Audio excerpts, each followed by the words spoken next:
845 simulation 015 the runway 30 ready for departure to the south. CJM 845 simulation 015 altimeter 29.80 wind calm south departure approved. Cleared for takeoff runway 30. Cleared for takeoff runway 30 CJM 845 simulation 015.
Oakland Tower CJM 845 simulation 015 continue for south departure.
Oakland Tower CJM 845 simulation 015 frequency change.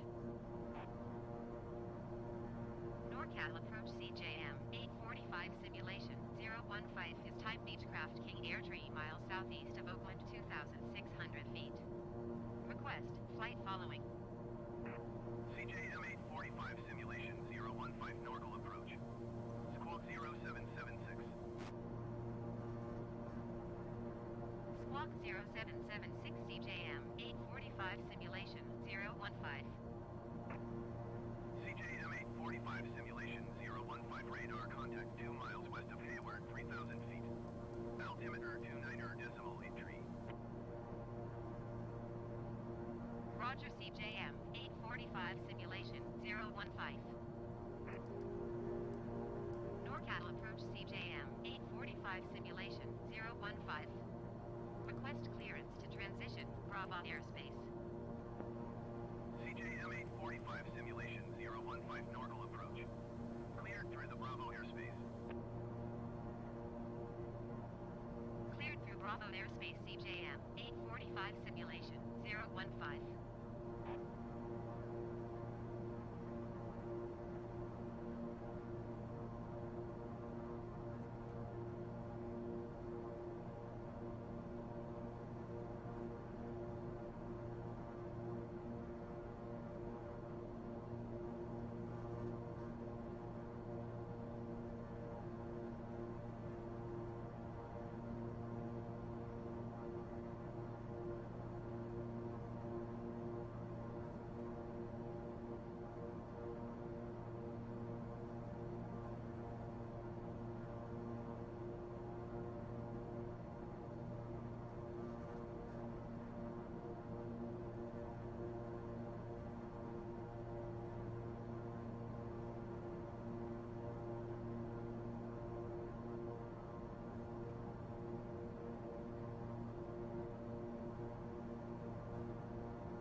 Well, hello and welcome to the first leg of my journey, which is hopefully going to be a world tour following the route of Amelia Earhart in a slightly different plane, obviously. This first route is airport code Kilo Oscar Alpha Kilo, which is up near San Francisco. down to Kilo Bravo Uniform Romeo, which is just outside Los Angeles, Bob Hope Airport. I did record this leg last night, but it was about 10 gigabyte of data, and that would probably take about 6 months to upload on YouTube. So I thought, sod it, I'll do a live stream of it today, and then you can watch it back at a later time at your convenience. I did a quick video on the aircraft that I'm using. It's the Beechcraft King Air 350 with a custom skin made by a lovely guy on the internet for me, and I'll show you his logo in a minute. But we're on our way up to 8,000 feet, which is going to be our cruise altitude. Weather today is pretty clear. It's been pretty clear all week. Every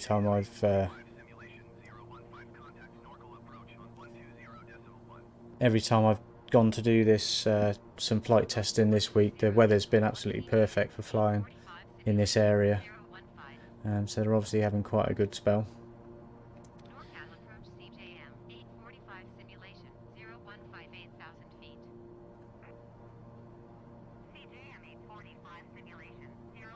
Wait for air traffic control to stop chattering.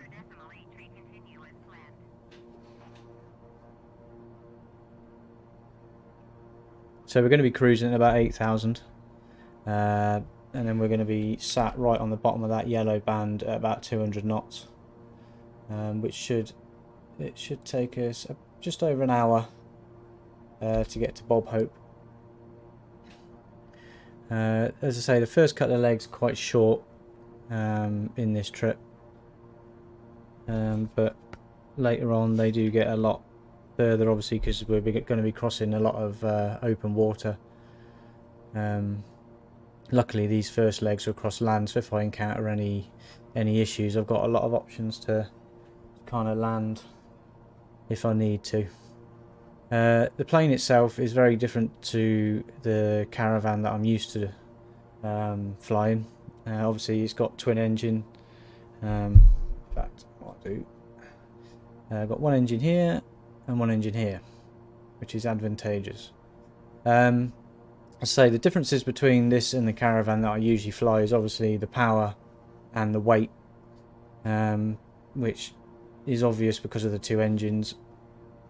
You'd think that two engines, oh, loads of power, no problem, but no, it's a completely different beast to fly, this one. It's taken about 2 weeks from me getting this skin the livery made and done to me, doing lots of flight testing, which did actually involve a bit of jiggery pokery with the settings. I've updated the flight model from Flight Sim TO, and I've also updated these the multifunction displays. This is the primary display. This one stays the same, but this is the secondary display, which shows all my navigation data. So I can zoom out there. If I zoom all the way out, you see where we're headed. So yeah, all of these, the software for these has all been updated, because the data that was being used in the Microsoft Flight Simulator version wasn't accurate, and it was causing all sorts of issues, and it was just making things not fly correctly.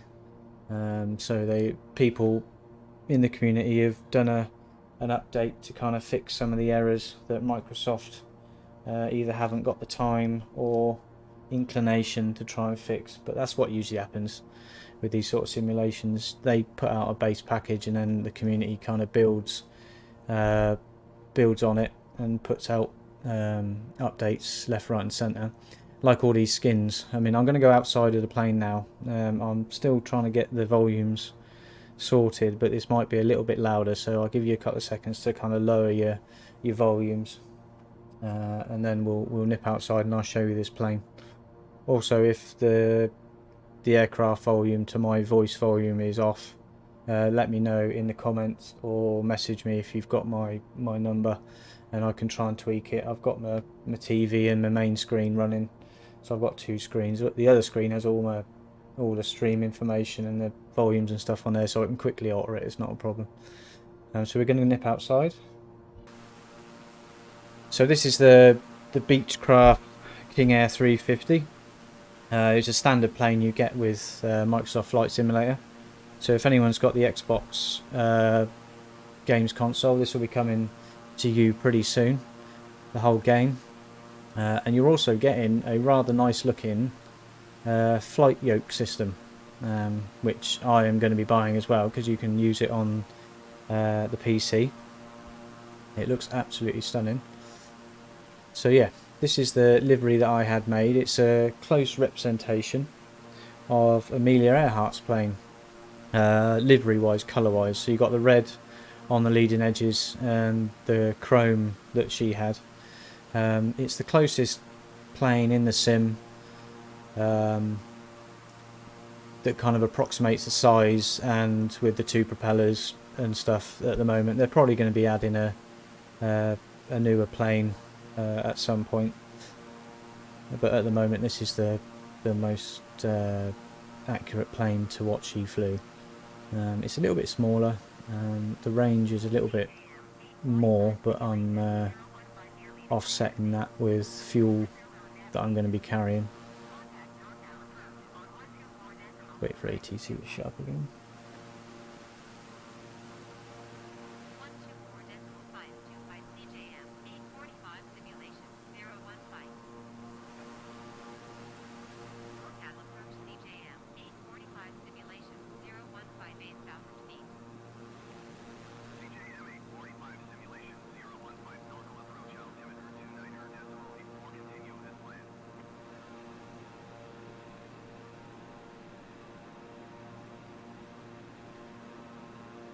I think they've shut up. Yeah. So the guy that did the livery for me is RCL, which is Rabina Custom Liveries. He's done a lot of my liveries actually. I've got about 5 from him in total, and all of them are literally, I send him a message, I say, is it possible for you to do this, this, this and this, and he comes back with saying, yes, that's fine, this might be a bit of an issue and don't be stupid. But everything that I've asked for, he's managed to somehow do. This whole livery editing is completely above my head at the moment. I eventually want to get used to doing liveries myself and make them, but for the minute, I'm happy for someone else to do it.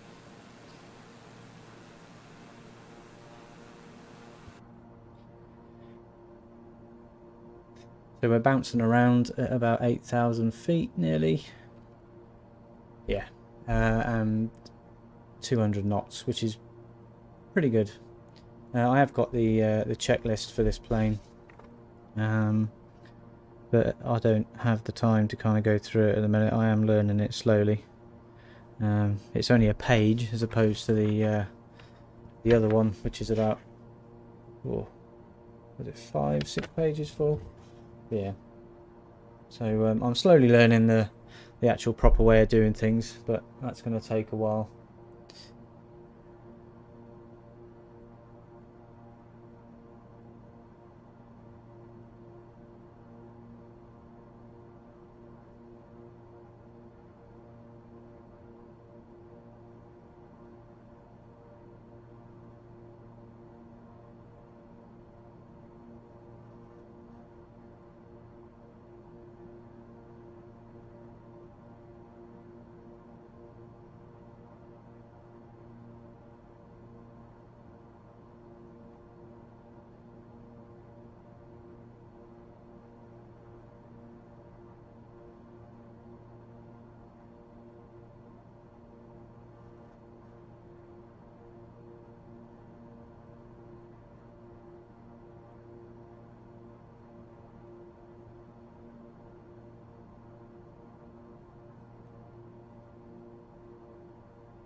just having a listen back to the stream and having a play with some of the settings.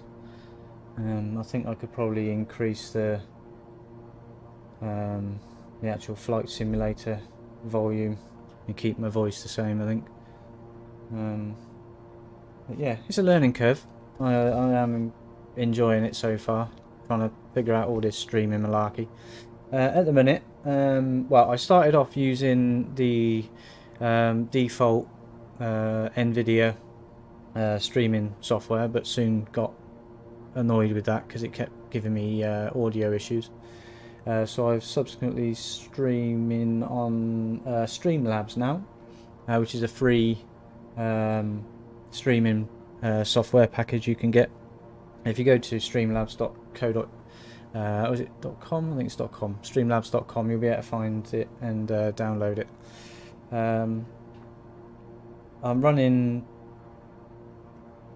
Well, I was trying to explain it.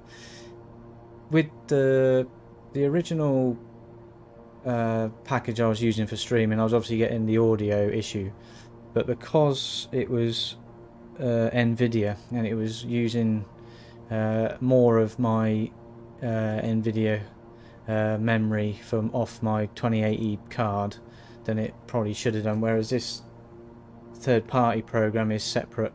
It's still using a bit of the memory off my video card, but it's not kind of based off of it, if you know what I mean. It's a bit hard to explain. I don't really understand a lot of it myself, which is kind of, I need to get in it and trying to figure out these things. But yeah, I mean, at the minute it's a lot of trial and error, sorting updates for the flight sim and updates for the aircraft. So the latest one I've got is this up in the top corner. If you're looking at it on a biggish TV or an iPad or something, you'll see this in the top corner. It gives me my position, latitude, longitude, my altitude above mean sea level, my heading, my speed, wind speed, and wind direction. It's also given me my frames per second, which is bouncing around at about 40-45, with everything on high or ultra, I think. So it's doing quite well. I've got a 2080 Ti graphics card. I think it's pretty much 90-something% utilised at the minute. So I'm going to have to either get the NVIDIA 30 series cards or upgrade the RAM from 32 to 60 odd. But at the moment I'm happy with everything as is. Oh, it's in a bit of turbulence.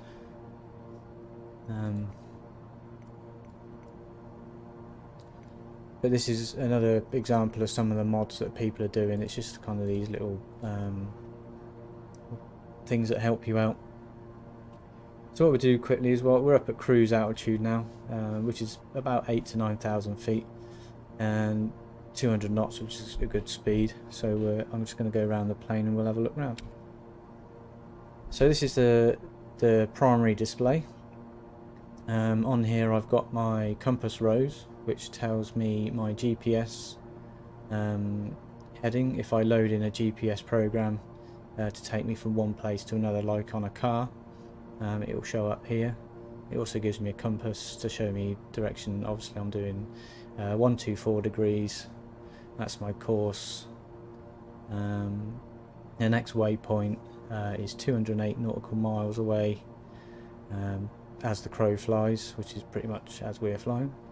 My altitude is on the right, which is 8,000 feet. This is the atmospheric pressure at the altitude that I'm at, which needs to be set to get the right altitude. If I alter that to say 30.00, it will be a slightly different altitude, and that obviously affects where I think I am in relation to where I actually am height wise. Air traffic control, when they speak to me, they'll tell me my position and then tell me the pressure I need to set here. So at the moment I've got my flight management system activated, the autopilot's in, and the yaw damper is on. It's holding my altitude at 8,000 feet. This is my transponder and my squawk code. I can hit that button and it'll ident, but in the sim you don't really need to bother. The waypoint I'm heading to, just double check, make sure that's correct. Yeah, Kilo Bravo Uniform Romeo is on bearing 138 at distance 203.5 nautical miles, and expected time there is 45 simulation 015 contact Oakland Center on 127.45. they're just handing me off. If you look on this, I'll go through this centre map in a minute. I'll tell you what's going on, why they're contacting me so much. Oakland Center CJM 845 simulation 0158,000 feet. CJM 845 simulation 015 Oakland Center altimeter 29.85 continue as planned. CJM 845 simulation 015 contact Oakland Center on 126.9er. They like talking, this lot. CJM 845 simulation 015. Oakland Center CJM 845 simulation 0158,000 feet. CJM 845 simulation 015 Oakland Center altimeter 29.85 continue as planned. I'd love to if you'd shut up. You done? Right. So basically, yeah, that's that little code I was talking about. That's the barometric pressure I need to set to give me the correct altitude. So to do that, I'm going to go up to the main display. This is my backup. So we're going to set that to 29.85. You notice the altitude alters itself here. So that way it just kind of fine tunes it basically. What I need to do here is a little bit more of a fiddle, but I'm going to do this all the way down here, which is good in the plane, but not good if you can't see it. I'll go between one.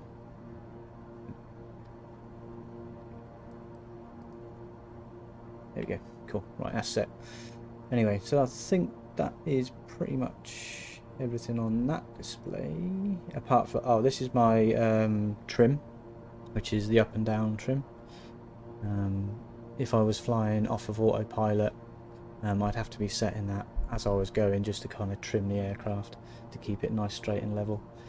This little display here tells me the direction that the wind is coming or going from, or going to, and its speed. It's a 1 to 2 knots on about a 3.5 to 2 degree heading, so it's kind of going straight across my nose, going this way. I don't need to worry about any of this stuff. So 2, this is my backup display up here. If I lose everything, then hopefully I should have this still. This is all my autopilot and navigation stuff. Here is the map display. All of these are report beacons that I can use to help set my route. So it'd be like a waypoint. So if you set your route, say from your home to where you want to go, that would be your beginning and end destination, and then in between you can set other little waypoints or stop-offs, just to kind of aid you going around kind of terrain and stuff if there's anything a bit dodgy you need to avoid. This is all my engine information, the torque, internal temperatures of the engine, the prop, RPM. So at the moment I'm on a bit closer into that. So yeah, I'm at about 97% torque. I'll probably reduce that to 90 because we're at cruise now. I've got bags of fuel, so I'm not worried about, in fact we'll leave it at 80. I've got lots of fuel because I kind of overdid the fuel a little bit. So we're not worried about economical flying. ITT is sat at about 660. The prop RPM 1700. In the flight manual it says bring that back to 1500, so it doesn't sound so bad for the passengers, so I shall do that for you.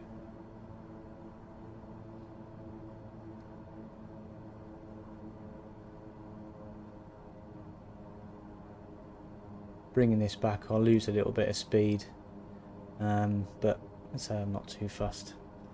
Oil pressures are good, 130. Oil temps are good. Fuel flow 33.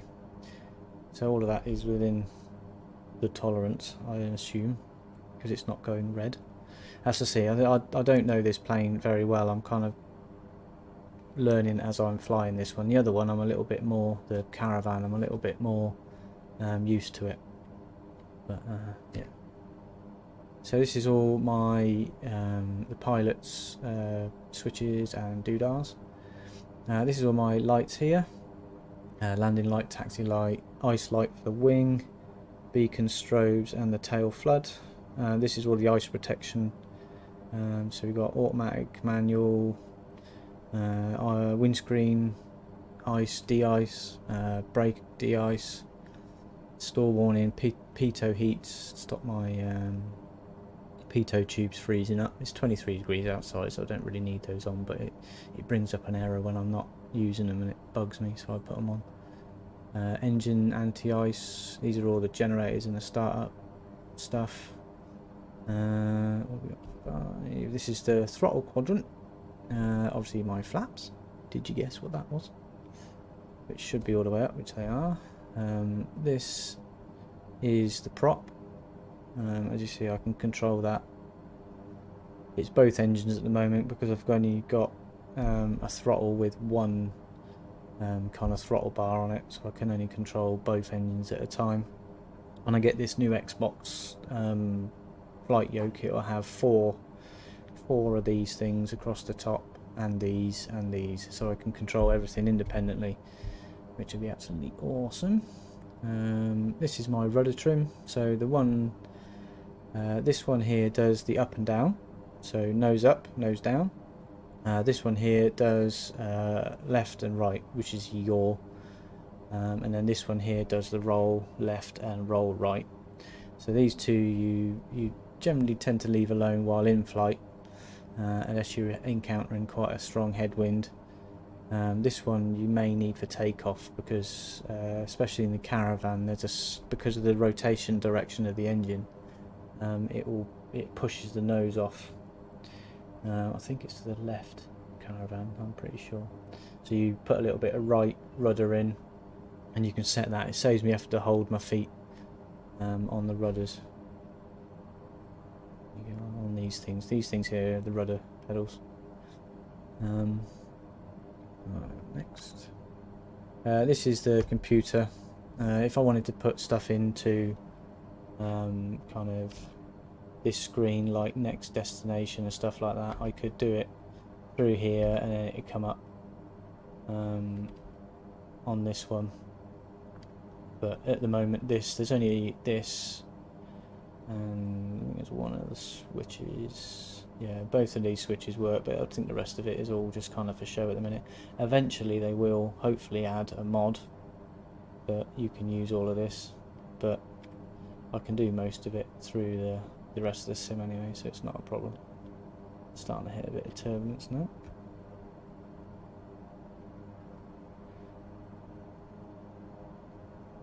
Some speed.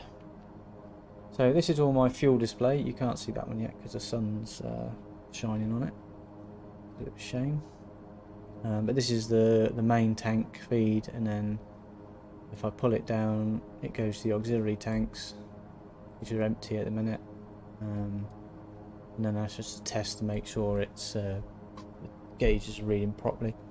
These switches on the side mean I can either run from one tank or another. At the moment they're set up to cross feed from the auxiliary tanks into the main tank, which is the one that feeds the engine. So basically whatever I've got in the wings will come down into the main tank, and the main tank will feed the engine, so I'm not having to kind of muck around with half a dozen fuel tanks and stuff. And this one is all my lighting, interior stuff, and if I zoom back out, I've got a wiper blade for rainy. CJM 845 simulation 015 contact Lemoore approach on 118.15. Well, they're going to have a little bit of a chat in a minute. 118.15 for CJM 845 simulation 015.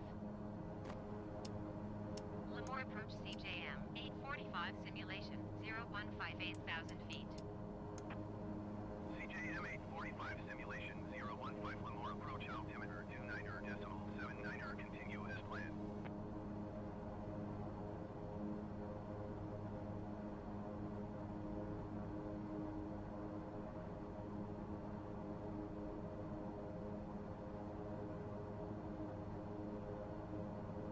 Weird, my mouse is having a bit of a... It's having a bit of a moment there. So yeah, that's basically the main panels inside the aircraft. This is where you rabble are sitting, in here. Unfortunately the aisle isn't wide enough for a drinks trolley, so bad luck then.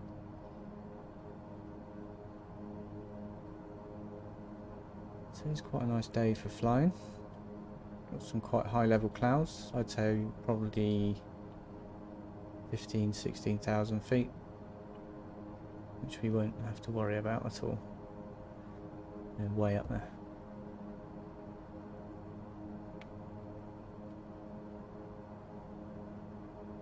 Right, I'm going to dive into the outside view again and just run through the views. And shut up for a bit and just let you enjoy the scenery. It may be a bit loud, so bring your volume down in your headphones or on any device that you're watching. Okay.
Well, we're coming up to about the halfway point now, between San Francisco-ish to LA-ish, Oakland International to Bob Hope. We're not using as much fuel as I thought we would, which is quite nice. This plane is pretty modern and it's pretty efficient. I think we're only about 40. The fuel flow is only about 40, so we're doing quite well. I think we started off with 30% fuel halfway through the trip, and we're down to 20%. So yeah, when you used up 10% fuel, which is quite good, which is going to help me out in the later legs when I'm having to go over large expanses of water.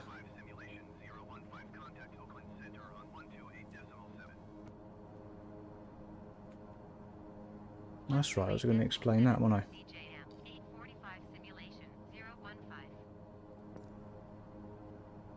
Oakland Center CJM 845 simulation 0158,000 feet.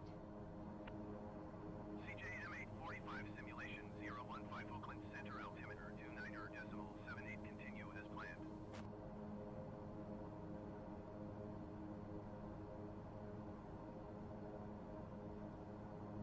That was me just checking in with air traffic control again, saying, "Hi, I'm here. Can you confirm my position?" And they say yes or no. And if it's a simulation, they're always going to say yes. So yeah, basically, they're contacting me pretty much whenever I go across any of these boundary lines. All of these are different air traffic control regions. Oakland are this big one. Down towards here, which is why I'm talking to them. The closer I get to LA, I'll be picking up the LA air traffic control and they'll be talking to me. It's the same voices at the moment, which is a bit rubbish, but hopefully we'll be able to get more voice packages. William Shatner would be a good one. I'd like to have William Shatner as my air traffic control advisor. That'd be quite cool. That's just a terrain to show me what kind of contourage I've got locally. So yeah, we're about halfway now. Turn the music off.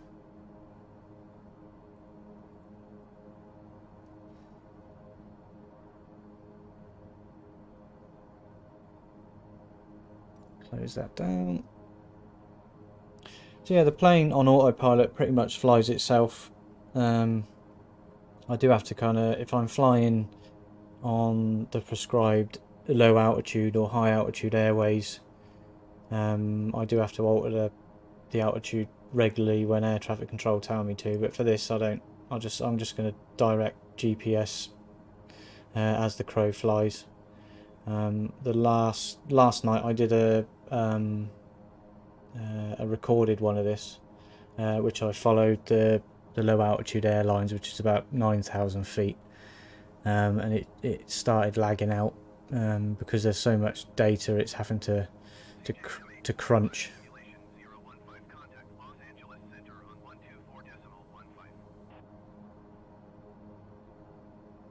Going to 124.15 CJM 845 simulation 015. Yeah, the 124.15 is the radio frequency. Simulation 0158,000 feet. CJM 845 simulation 015 Los Angeles Center altimeter 29.78 continue as planned.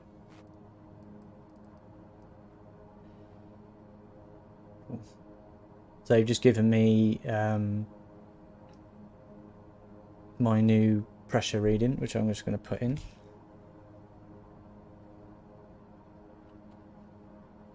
I think it's 6, yes.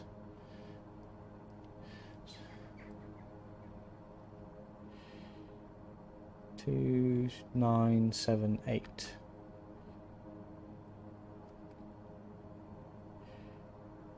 It's a bit difficult because I can't see what it's altering. I have to keep going between the screens. 2978, other way.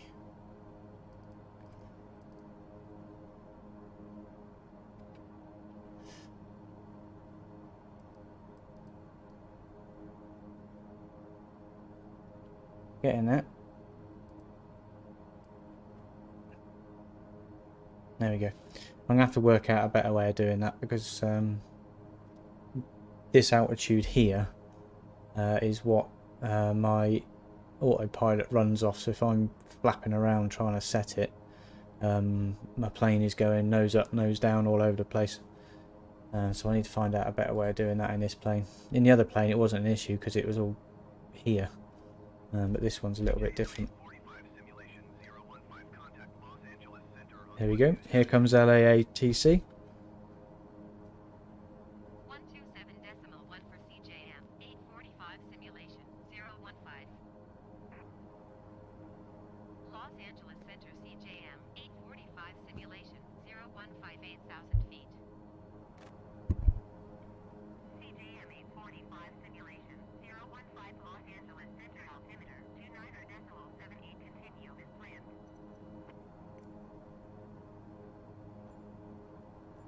Yeah, because I've crossed into this box now, which is LA ATC, they've piped up and asked me, hello, how are you? Confirm your altitude, confirm your heading.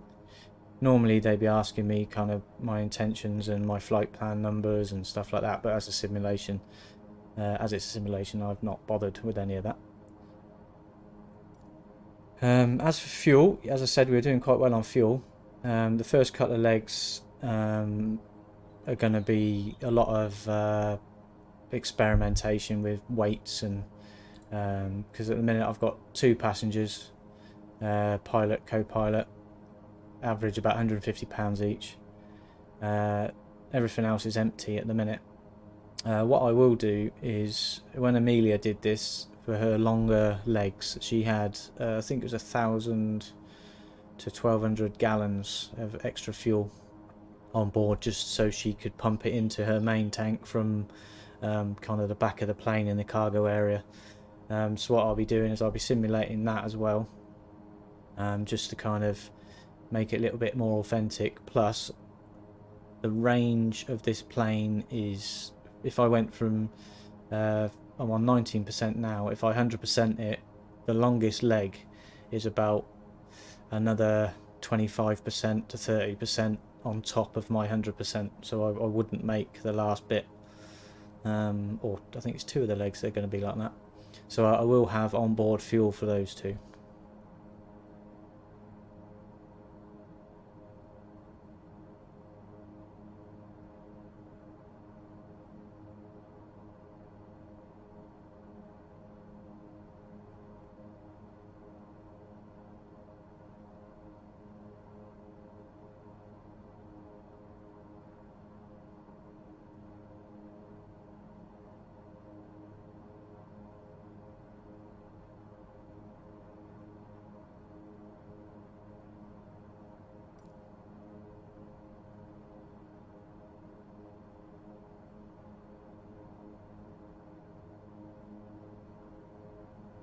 Another shame as well is the last plane I could get into the back and kind of sit in one of the seats and have a look around, but unfortunately I can't in this one. It won't let me get through here, which is a bit of a shame.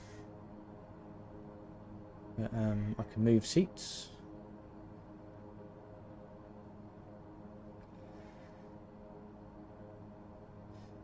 Yeah. It always amazes me how far that engine sticks out the front of that wing and how short that wing is. Doesn't seem right to me. It seems like that should be, the force of that engine should pull that up and off that wing, but obviously it's all set properly. So yeah, this is where I'm going to be spending most of my life for the next couple of months, doing these little legs. The first couple of legs are about an hour, hour and a half each. Then they get a little bit longer. As I say, the longer legs I will be recording and then uploading in edited form, because you don't want to sit here and watch me fly this thing for hours, as much as I don't want to put you through that.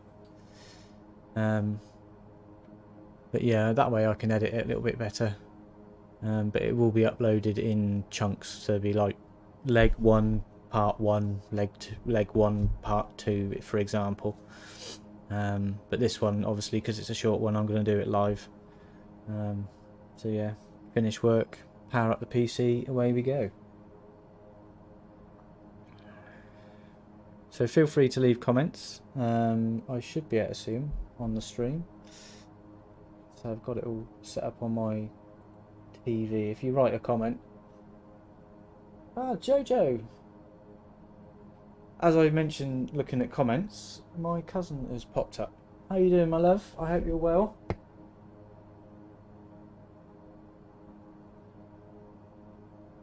Do I ever stream Flight Combat Sims? Ah, funny you should mention that.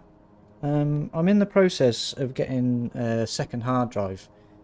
I've got a half a terabyte hard drive that the PC came with, but with this game and the other bits and pieces I've got on here, it's, well, the SSD anyway, the operating system and this game and a few other games are sat on the SSD. I've got a normal backup drive, magnetic drive, which is a terabyte, and that kind of has all my pictures and the videos that I make and then transfer over. But what I'm hoping to do is get a bigger SSD, keep the operating system on the first SSD, and then put all these games on the second SSD. So to answer your question, yes, I will be installing DCS, which is Digital Combat Simulator, which gives me all the kind of warplanes and stuff like that, and I can go dogfighting again, especially as the new Top Gun movie should be out this year at some point, I hope. Microsoft Flight Simulator are actually doing a tie-in with the new Top Gun movie, where you'll get the F-18, which they're flying in this one, because the Tomcats are a little bit old now. Was it Tomcat or F-15? Same thing. But yeah, so hopefully I will be streaming a lot more different flight simulators. The title of the channel is Simulation, so I'm not going to try and keep that to just flight simulation. I have Elite Dangerous, which is on my PS4, but I can stream it onto the same channel. I've also going to look into getting a few other flying simulation games, which I won't mention just yet, so I'm not quite sure what they're going to be. But there are other games that I'd like to play. Like I've just started, I've just got the Xbox Pass, so I've got 100 odd games I can download for nothing, for £10 a month. Win-win. So at the moment I'm playing State of Decay 2, which is a zombie survival simulation, which I may well end up putting a video or two up on here. What else have I got? What other games I've got? Oh, I'm playing Albion Online as well, which is a online MMO, similar to World of Warcraft, but not as good. But it's free, so at the moment, as many free stuff as I can get would be good.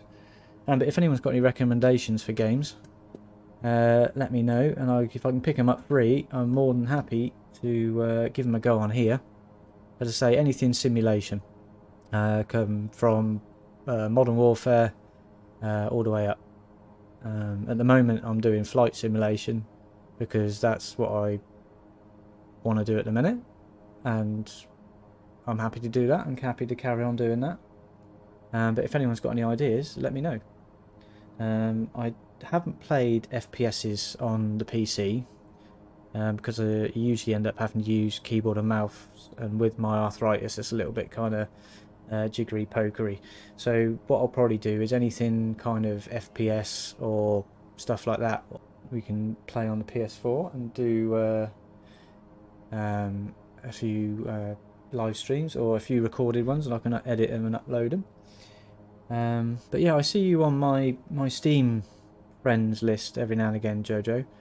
I keep trying to figure out what you're playing, and see if the two kind of match up, because that would be cool to to play with you again. I haven't seen you in a long time. It'd be nice. So yeah, at the moment I'm looking for a 1TB SSD, which isn't going to cost me an arm and a leg or a kidney. I didn't realise quite how much the SSDs cost. Speaking, because PC Specialist built this PC for me, because I don't know enough about building or setting these up at the moment. I'd like to, but I don't. So I got them to make me one. And I went back to them and said, I'd like to upgrade my SSD to fit more stuff on. And they said, yes, give us 300 quid. What? 4TB SSD? Yes, it's 4TB. That's kind of like the biggest we'll do. Okay then. So I'm not going to do that. I'm going to go 1TB. I don't want to get anything off of like Facebook Marketplace or Amazon or anything. I want to go directly to a decent supplier to get it. So I'm going to probably stick with PC Specialist because they're absolutely awesome. I texted them, can you help me? And they were sending me component diagrams for this, that and the other, and what was good and what was bad and what I should stick away from and what would work well with my setup. Because at the moment I've got i9 9900 motherboard, a 2080 Ti graphics card, 32GB of RAM, and I think that's about all I know really. I don't know what half that stuff does, but it can run this sim at what am I pushing FPS wise at the minute?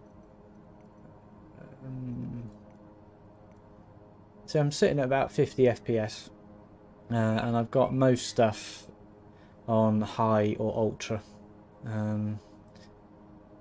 So I'm more than happy with how it's running, but I do like to have a little bit of a buffer. So if it's running at 90%, I'd rather get a graphics card that's capable of running it, so it's only running at 70%. So I've got a little bit in the top end.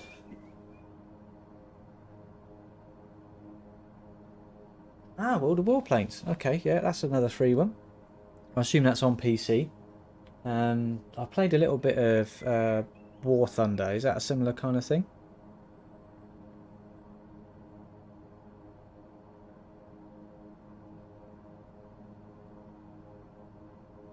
Yeah, I've seen that Lord of the Rings online. I can't remember who made it, but there was, I think it came up with one of the, I was looking at something else and it popped up they'd made this also, sort of thing. And I was looking at it and it was free, but it's one of those ones where you have to have 500,000 years to sink into it, which is what an MMO is and what I like to do. But obviously with the flight sim, it's kind of, I haven't got time to do everything. So this stream basically is, well, this first one is the first leg of my round the world trip, or as I am about to be calling it, have you bitten off more than you can chew? But we shall see. We shall see. As I say, I love aviation. I'm hoping to get back into, because before COVID I managed to get 3, was it 3 or 4? I think it was 3 actual proper PPL private pilot license lessons in. Before it all went south and I got furloughed for 8 months and the money was absolutely rubbish, and that had to go on the back burner. But hopefully once I get things sorted, then I'll be back at it. Yeah, I should definitely have a look at that. I think I can get it through Steam. I'm not sure whether it's on the Xbox Game Pass thing, but I know for sure it's on the Steam one, so I'll have a look at that one later. As I say, it might have to wait until I get this second SSD, because I'm like, I've only got about 100GB left on this, and the other day I had an issue which I had to call a screen chat to Microsoft Help, because I had I went in to defrag the magnetic drive, because I'd lost a load of pictures off of it and it had left a load of crap floating around on the drive, so I kind of went in to defrag it. And normally I have my SSD on the top and then the magnetic drive underneath it, and it's the only 2 drives I've got. But I went in it that day and there was 3 drives. A third drive had appeared from nowhere without me installing anything. So it was like, okay, have I got a virus? Have I been hacked? Because I don't know square root of nothing about PCs. So I got onto them and they're like, no, it's partitioned itself. It can do this. Unfortunately, you won't be able to get rid of it. It was kicking off my OCD, so that's mainly why I wanted to get in there and get rid of it. But it's coming up as a // volume blah blah blah, loads of letters and that after it. But yeah, that really bugged me for a bit because I wanted to get shot of it, but it wouldn't. I'm just going to put the altitude up to 10,000 because those mountains, although I know I can probably get over the top of them. In fact, I don't need to go up that fast. What I'm just doing, I'm just setting the altitude to 10,000 feet. And I want to get to 10,000 feet with a vertical speed, VS, of 500 feet per minute. So from 8,000 to 10,000 should take me 2 minutes-ish, or 4 minutes, sorry. My maths is shite.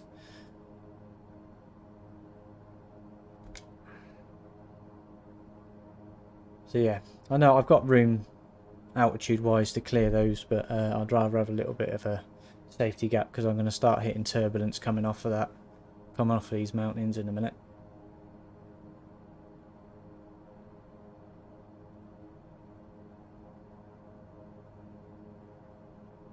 Oh, wicked. Yeah, I'll have a look at that. I think it's an Asus i9 9900K. I've got the specs from PC Specialists on it in a file somewhere. I wonder if I got them on phone actually. I'll have a look.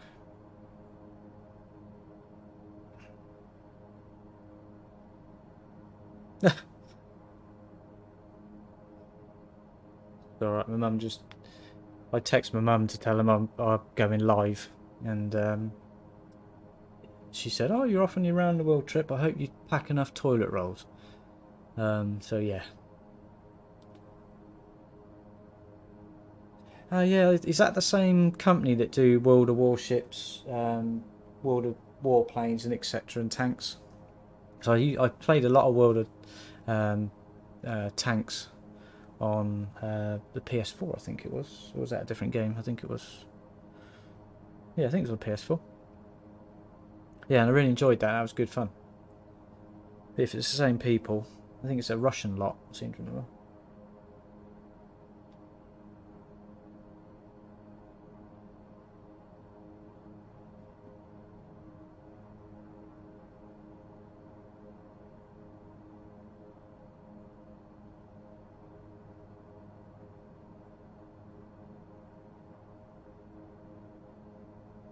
I'm just going through my phone now, see if I can find that.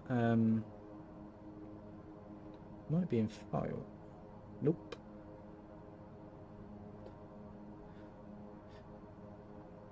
I'm sure I had a picture of it somewhere because I needed it the other day.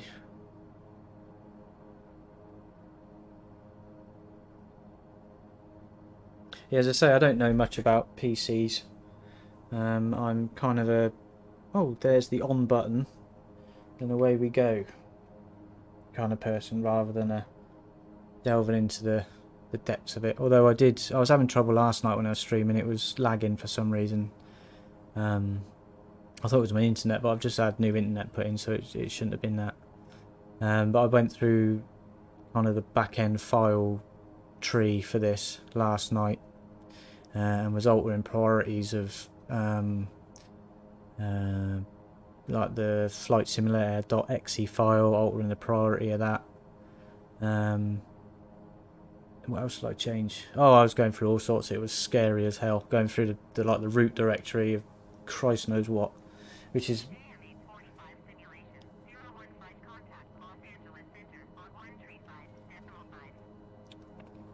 LA Center. Getting closer to LA. 5 CJM 845 simulation 015. Los Angeles Center CJM 845 simulation 015 9,800 feet. CJM 845 simulation 015 Los Angeles Center altimeter 29er. Bring that altitude back down.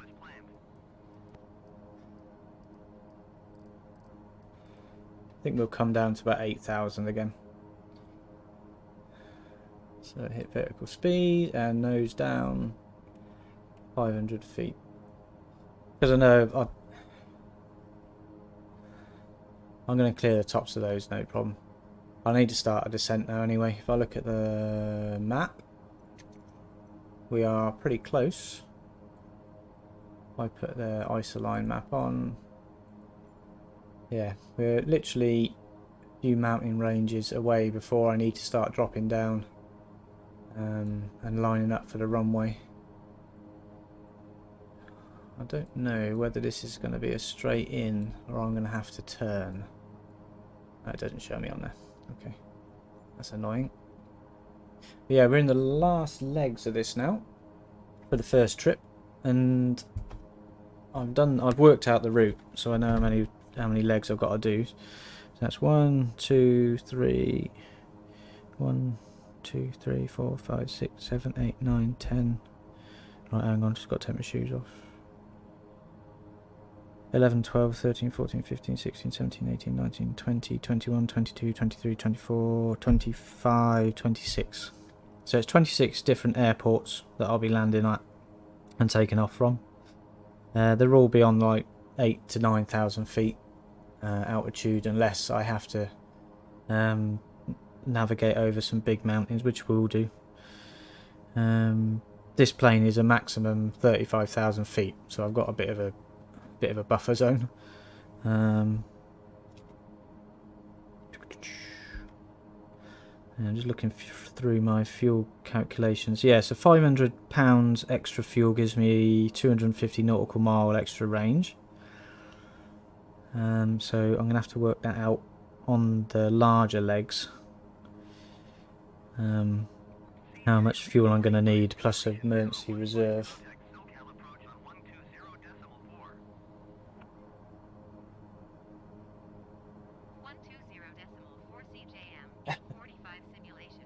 I play games because I like them. I'm no good at any of them. But it's a bit of an escapism. I come home from work and I just want to chill out.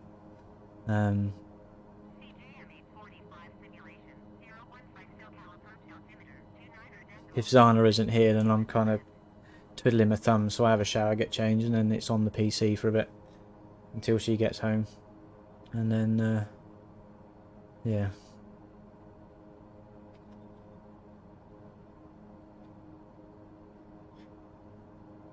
But yeah, have you been watching E3 at all? I've caught a bit of it. I quite like Starfield. And there's a few other bits and pieces from the Xbox side of things which has piqued my interest, because I'm a bit of a Sony pony, or have been the last couple of years anyway. And this is the first year there I've actually been a little bit kind of I wonder if Xbox is the way to go, because I had a bit of a when the last generation of Xbox came out, the whole kind of you have to be online and all this sort of stuff really put me off, and I got a PS4 and then I just completely forgot about Xbox. But I think with me using a PC now a lot more, I probably don't need to get an Xbox games console, because all the games will be available on here. But I've always enjoyed the sit back, kick your feet up kind of way of consoling. With the PC, it's a little bit more kind of, I've got me flight sticks, I've got me mouse, I've got me keyboard, I've got me microphone, I've got me monitor, me headphones, me controllers, all that sort of rubbish. Whereas with the console, I just kick my feet up, hit the go button and away you go. I don't have to worry about setting up volume levels and all this sort of stuff. But I'm slowly getting into it. This is kind of the first time I've really kind of bitten off the PC side of things. I've always liked playing PC games, but never kind of really to this kind of level. But don't mean level as in good at them. I mean level as in the amount of them that I've played. I mean, I've logged 300 odd. Well, before they lost all my data, I'd logged about 300 odd hours in this sim, and I've probably done about another 200 on top of that again. So yeah.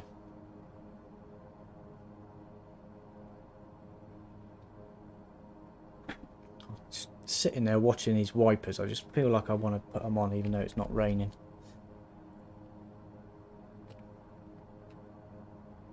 Ding ding ding ding.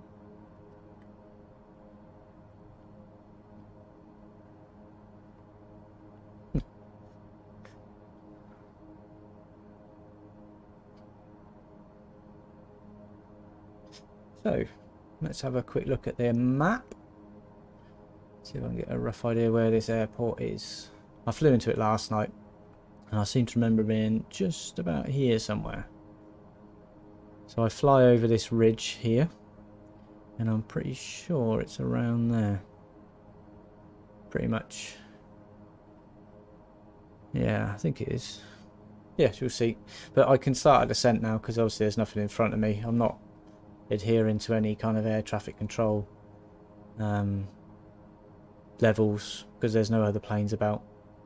There might be a few other players, but there's not enough to really kind of get in the way. So what I'm going to do is I'm going to go to this screen again. If you watch, this is the altitude that I'm setting it to, which I'm going to bring it all the way down now to about 2,000 feet. Oh, don't want minus 2,000 feet. That would not be good. So we'll set that to 2,000 for now.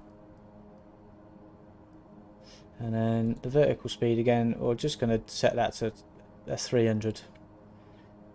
In fact, 400 to do. A 400 foot per minute descent, and that will kind of bring me down nice and gradually. And by the time I get to the point where I'm going to need to start turning to line up with the runway, I should be at about just above 2,000 feet. Oh, I don't know what. Since I've quit smoking and using this vape, I'm burping a lot. It's not good. So yeah, if anyone's got any ideas of games that they'd like to see me play and get thrashed at, leave a message in the comments. I've already got 2 or 3 from my cousin Jojo. So that should keep me out of mischief for about another 6 months. But once I get this bigger hard drive, I'll be able to install more games. Because I'm fed up of installing them and then uninstalling them to play something else. So I want to kind of leave the decent ones on there. And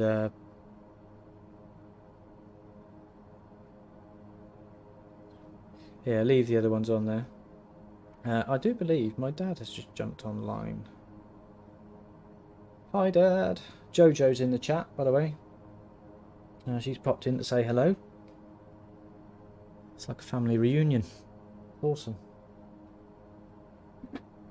Yeah, I agree actually. Xbox definitely won the show this year. I'm just trying to get my hands on a console. Or when the prices come down, if I need to. Well, I probably don't need to be fair, because all the games are on PC.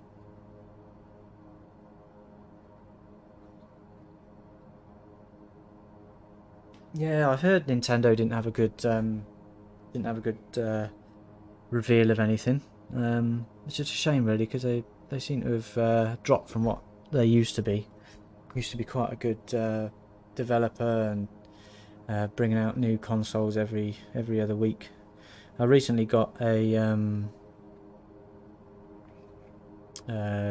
one of these retro gaming consoles where it's a modern thing, but it's got all these, like, I think it's about 35,000 games on it, and they've got a lot of Super Mario's and stuff like that, and playing them again was brought back a lot of memories. Didn't have any Commodore Amiga or Commodore 64 stuff on there, but It had a lot of the console stuff, which is quite good. Northwest 7,000 feet with Gulf to land. CJM 845 simulation 015 Burbank Tower. Altimeter 29.87 wind calm, Right. enter left downwind runway 26. Runway 26. Don't think that's straight in. 26 CJM 845 simulation 015. I need... What did you say? So I need to fly a left downwind into runway 26. So this is runway 26. I'm coming in from this direction.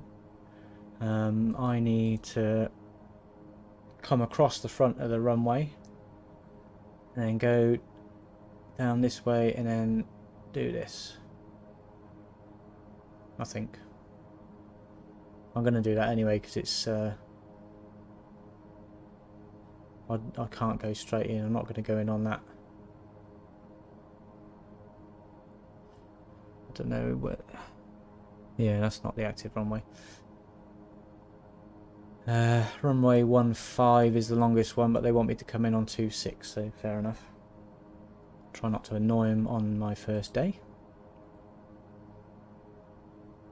Just flying over one airport. So we're coming towards the end of it now. The first leg, not the whole blinking trip. That would be nice. Yeah, we're just coming in over LA now.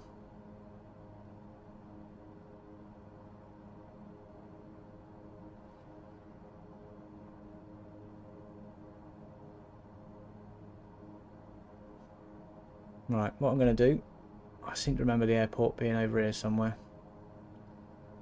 I don't think it's that one. We're in a bit of trouble if it is. It might be. Yeah, I think it is that one. Oops. Right, less chatting. Yeah, it's that one. I'm about to fly over the top of it. Right, I'm about to do my best Stuka impression.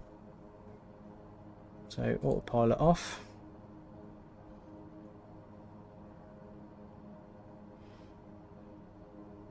So I'm going to do a bit of a right out towards that ridge line and then come back across, go out this way and then come back across and then do a loop and then come into runway 26. So this is why I'm not flying the proper ATC, because they would be absolutely screaming at me now. Too busy chatting.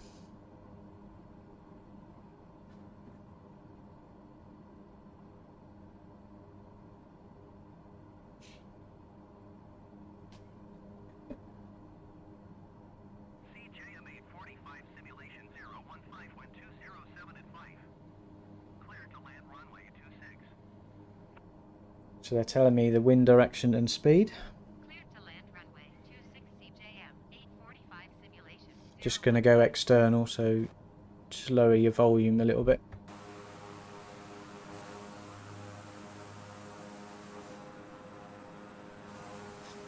So runway 26, it's hard to see, but it's the closest runway to me now.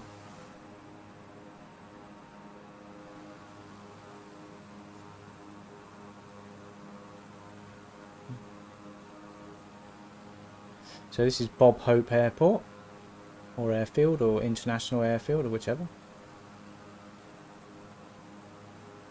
Or International Airport.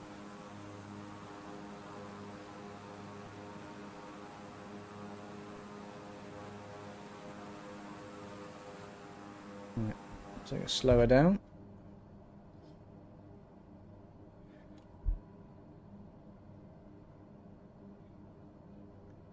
So last night when I was recording because I originally was going to record the footage and then edit it and upload it. So I did the recording of it, and it lagged because the file size had got to nearly 10 gigabytes. It was just lagging. So I found that it's going to be probably easier for me to stream these legs and then do small sections of the other legs. So yeah, that's the runway I'm coming in on. I've got the gear down and I've had my first stage of flaps in. Once I get lined up, I'm going to drop the second stage flaps.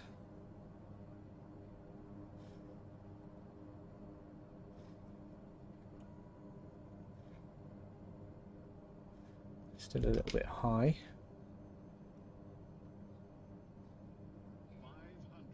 500 feet above Pancake.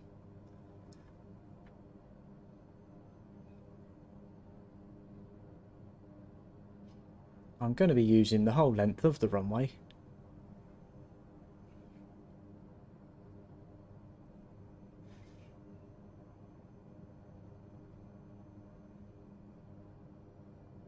Get a bit of ground effect, which pushes me back up on like a cushion of air. And there we go. Bring the flaps back up. Stick a bit of reverse thrust in.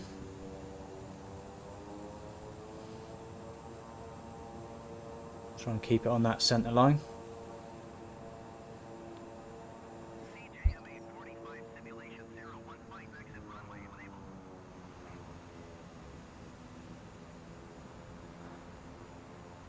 Right, I'm going to exit the runway to the left and then head off towards that little fuel truck on the left hand side over there. It's hard to see, you'll see it in a minute.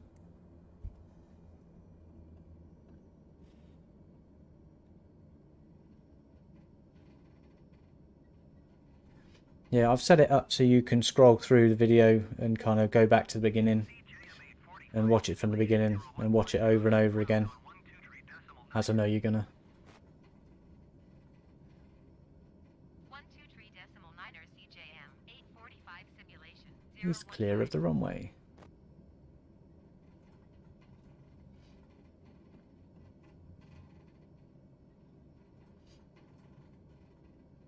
That's right. I'm going to park it up by the fuel rig.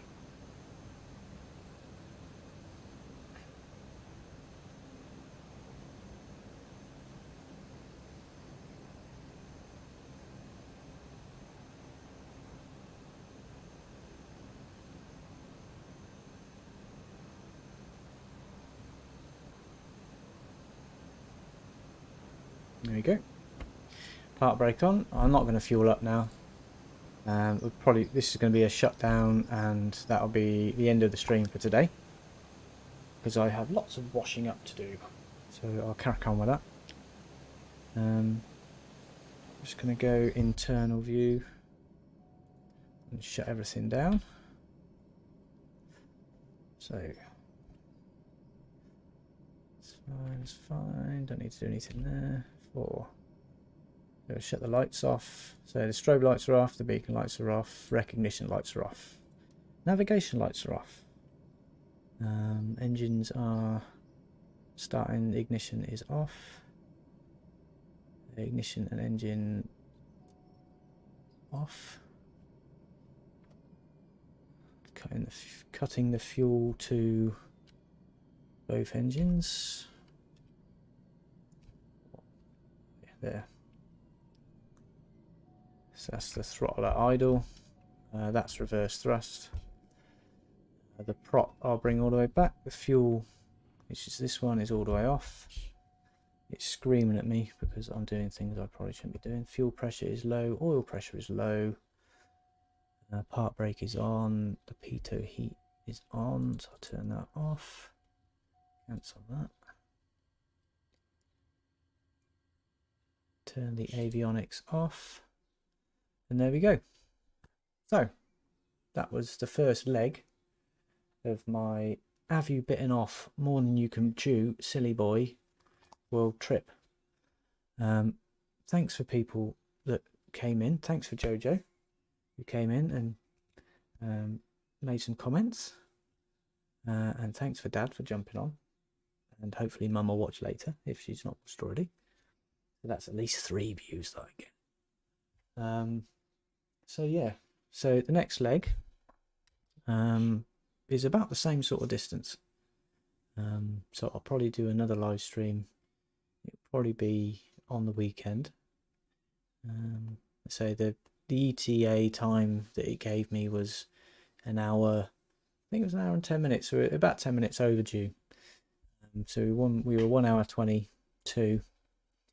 So yeah, I've clocked total time of flight during the day of 33 hours and 19 hours at night. I think that's with this plane. I'm not 100% sure. But yeah, in fact, what I'm going to do, I'm going to nip back to the main menu. I'm not going to end the stream just yet. I'm going to go into my main hangar.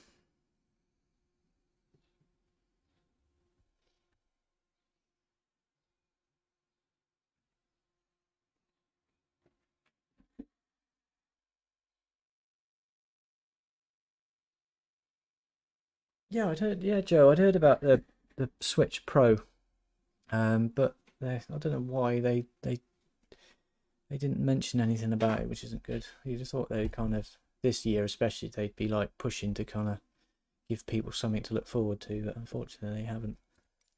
So yeah, this is the plane. As I say, I've got multiple liveries for this one. These are all standard ones. This is the one I had done.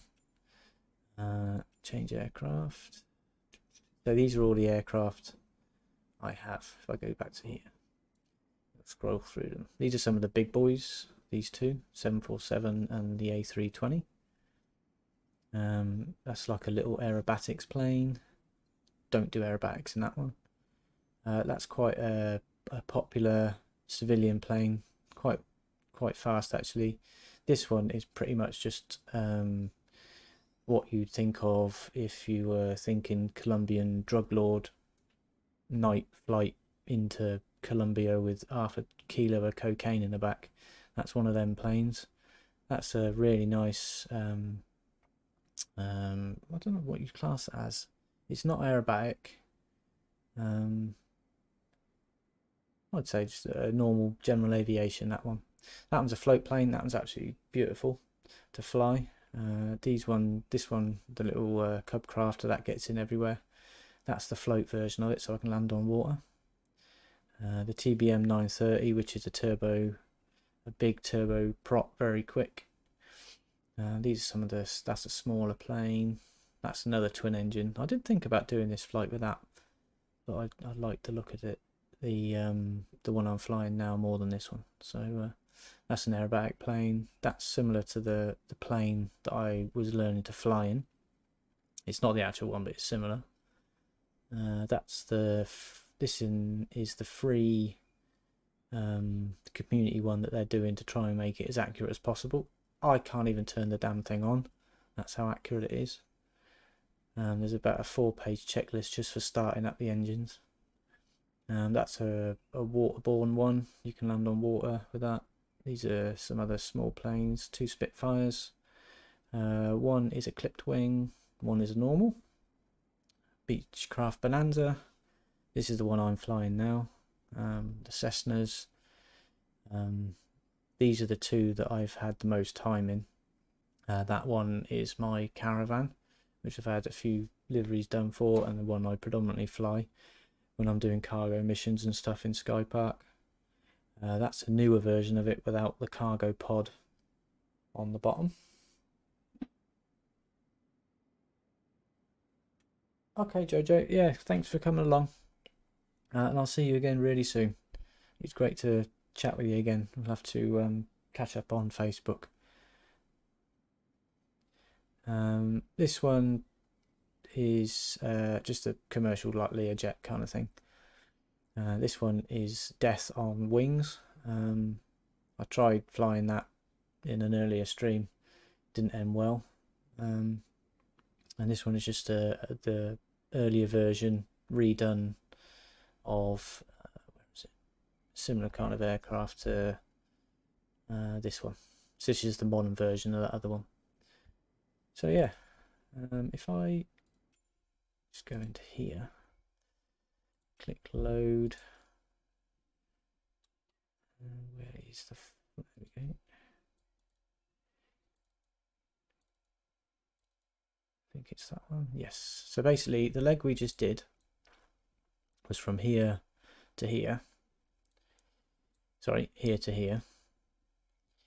Kind of missing out the dog leg bits. But the next one is from LA to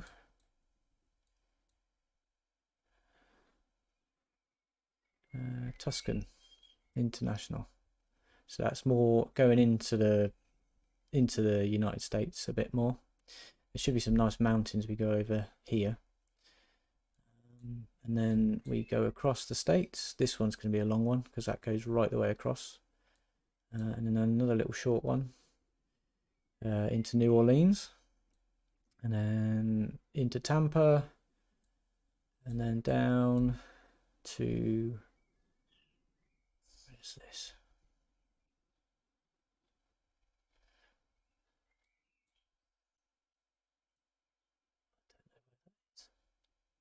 Somewhere down there. Anyway, then we go into the I think is that Cuba?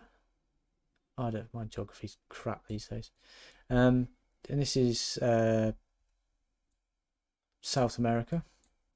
So we're going into here and then go all the way down across the kind of top of it, and then across. This is the big first water leg that I'll do.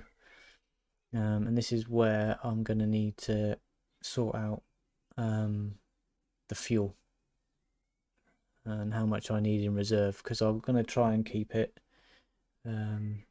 realistic, as in I'm not going to add fuel that I don't have. So I want to carry as much fuel as I need on board and then kind of simulate pumping it from the cargo into the main tank. So we end up at St. Louis on the west coast of Africa. Little short flight down, and then I don't know why I've done that. I'm going to go straight across. I'm not going to bother with that. I think Amelia probably had a lot of these sort of places where it looked weird that she's flown over or stopped. I think she had press commitments in these places. I will find out a bit more about the route, and next time, the next leg we do, I'll have a bit more information about where she went and why she went there. But we're going to go straight across the middle of Africa.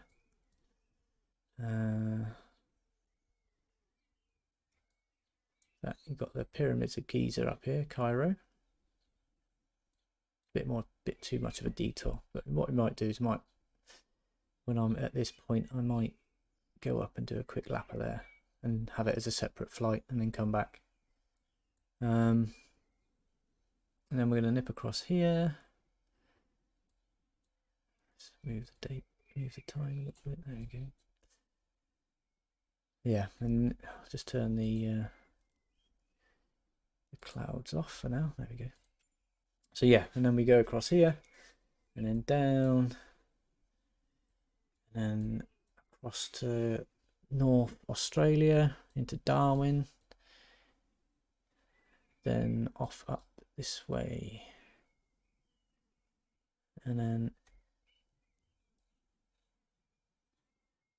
center here, and then this is where it becomes very interesting, because these legs are purely over ocean. I mean, I'm going to straight line this. I'm not going to do, I say straight line it, I'm going to GPS straight line it. It'll add the curvature of the earth in to the GPS. But I'm literally going to go here. Now, if I'm thinking correctly, she didn't make that bit. She took off from Papua New Guinea, which is here, and she never landed where she was supposed to land. There was a ship here called the Itasca, which was supposed to be sending out a radio signal that she could pick up with her radio directional finding equipment that was new, state of the art at the time.